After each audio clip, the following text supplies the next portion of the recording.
The city of Daegu, about 150 miles southeast of Seoul, has long been a bustling industrial center and transport hub, home to 2.5 million South Koreans. But lately Daegu has become a shadow of its usual self. It actually looks like a scene from a disaster movie, says Dr. Lee Jun-yeup, communications director for the Daegu Medical Association. Streets are empty, restaurants and shops closed. People stock up on instant noodles because they want to avoid going out.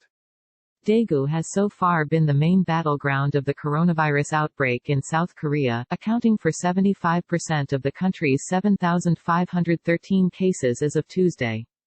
The country has one of the highest number of infections outside of China.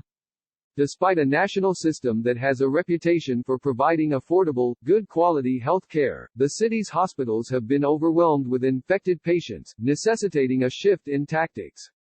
The past couple of days saw the smallest daily increases in new cases in South Korea since February 26.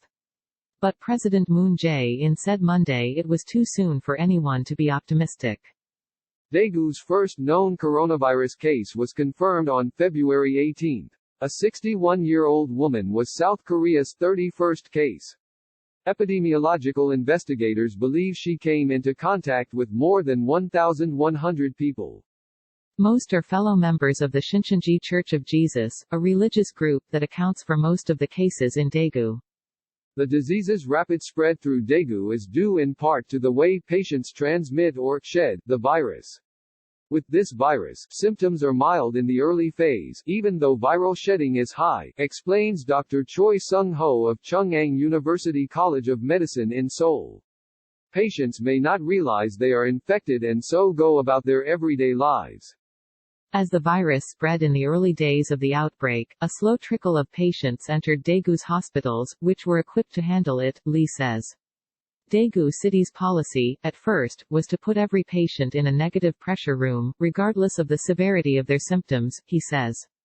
Negative pressure rooms isolate infected patients by preventing contaminated air from escaping the room. The trickle soon turned into a deluge of hundreds of patients, and by February 23, when the increase in new cases in Daegu exceeded 100 per day, the city's hospitals became clogged with patients with mild symptoms. As of Friday, some 1,800 of Daegu's coronavirus patients were at home awaiting hospital beds. 2 of them died waiting. We're now seeing all-out local transmissions nationwide, Dr. Kim Dong-yeon, a professor at the Halleng University College of Medicine in Chuncheon City, referring to infections that have been traced to the region in South Korea where the infection was reported.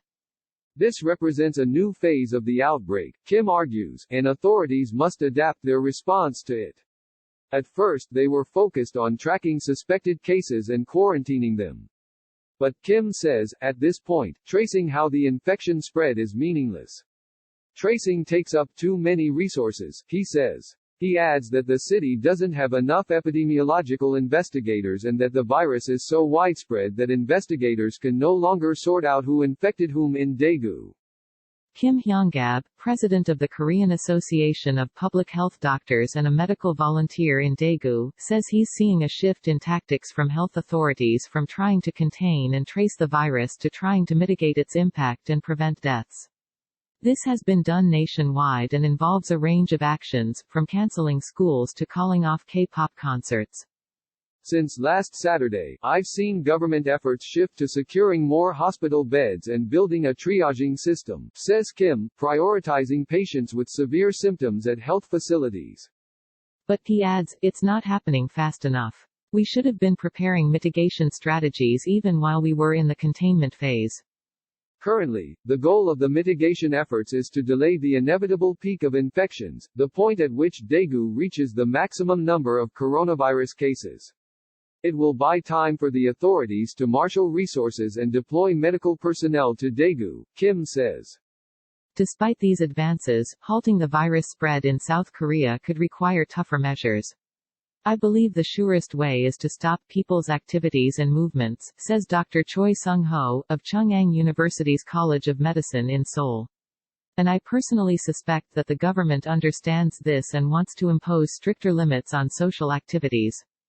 But domestic travel bans, lockdowns similar to China's Hubei province, could be politically unpopular. One of the most common criticisms is that President Moon should have banned all travelers from China. If a domestic ban is enforced, it could look like the government is showing more deference to China than to South Korean citizens. And the bans could be reminiscent of North Korea, where freedom of movement is tightly controlled even when there are no epidemics.